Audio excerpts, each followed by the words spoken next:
고린도 교회의 가장 큰 문제가 뭔가 은사 받은 사람들도 많고 그리고 무언가 다른 교회하고 다른 그런 영적인 기류가 있었고 막 이러니까 오늘 말씀 바울이 분명하게 지적한 것처럼 그리스도께서 어찌 나뉘었느냐 그렇게 표현을 했어요.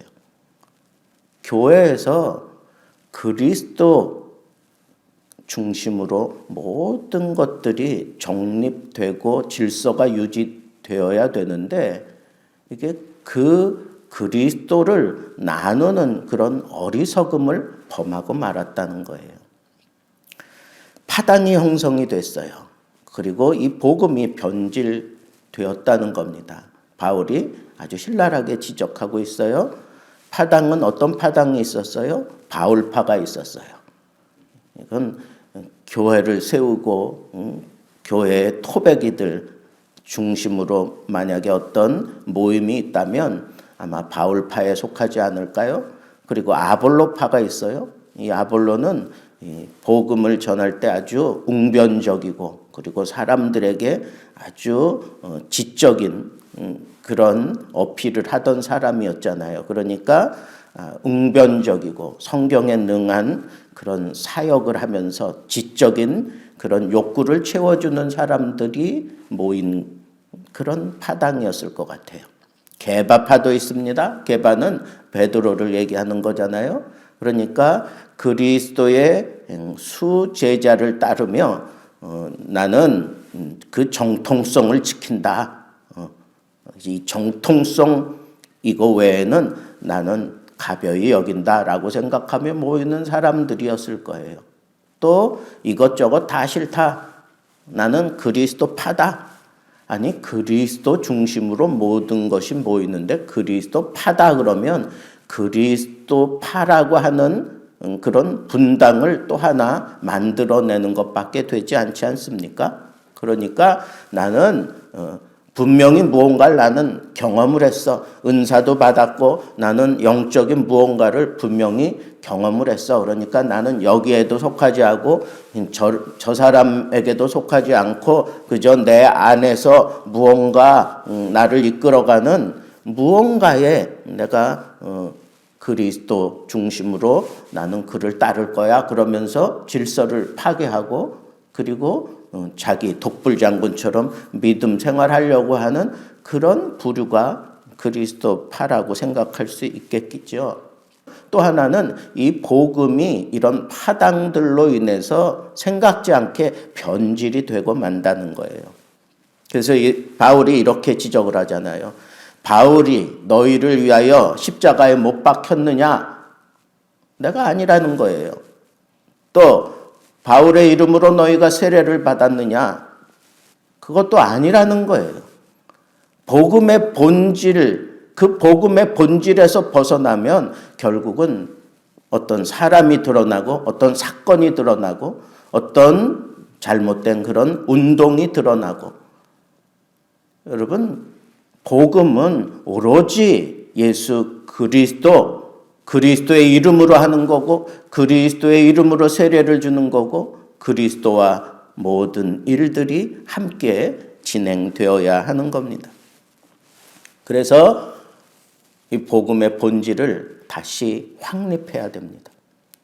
그래서 이 교회가 정말 늘 돌아보면서 우리가 흔들리고 있는 부분 없나 아니면 세상에 때가 묻은 부분이 있지 않나 내가 잘못된 길을 걷고 있으면서 내가 잘 간다고 생각하고 있는 것은 아닌가. 그래서 늘 돌아보면서 자기를 점검해야 돼요. 근데 돌아볼 때 자기의 경험이 거울이 되면 안 돼요.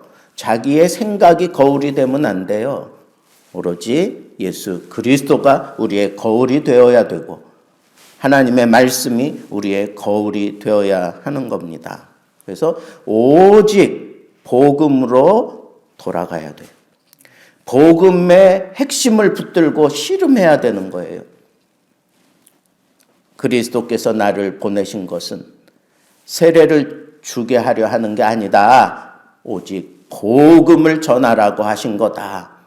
그러니까 복음으로 뭉쳐지면 된다는 거예요. 오직 복음으로 돌아가면 된다는 거예요. 말에 지혜로 하지 아니하면 십자가가 헛되지 않게 하려 함이라. 그 복음의 핵심이 뭐라고 지금 바울은 얘기하는 거예요? 십자가라고 얘기하는 거예요.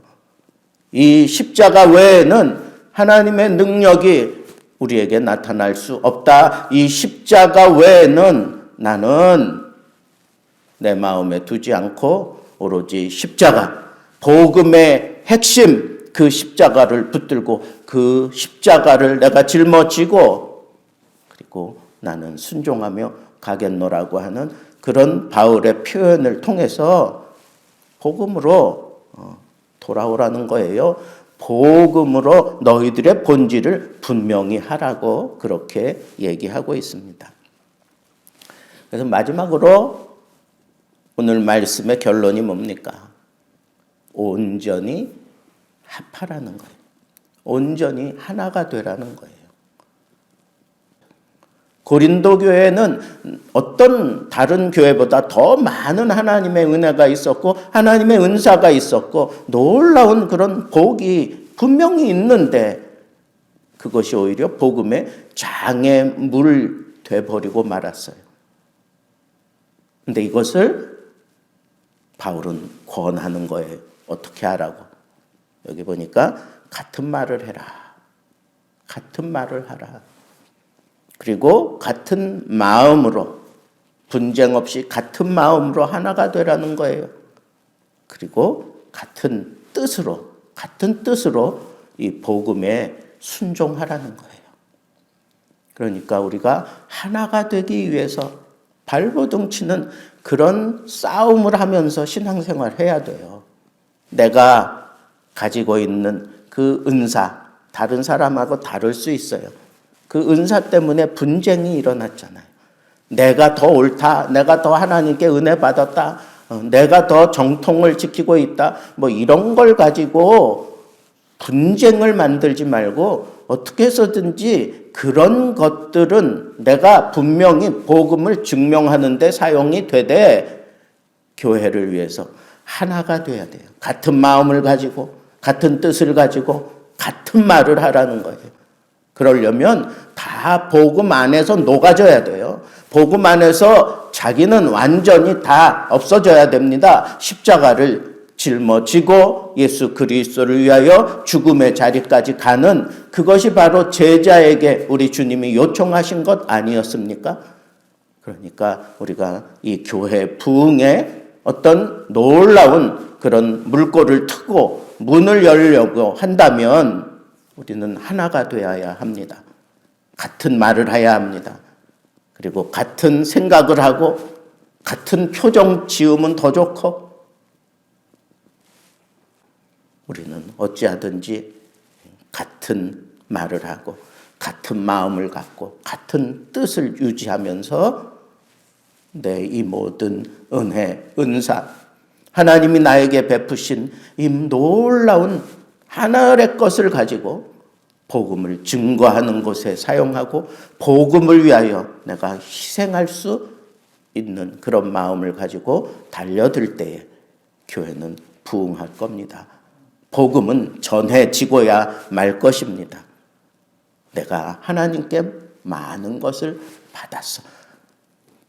특별한 은혜를 받았다라고 생각할수록 오늘 이 바울의 권면을 마음에 담고 복음의 본질에서 벗어나지 않았는가? 나는 교회를 위하여 질서를 따르며 순종하고 있는가?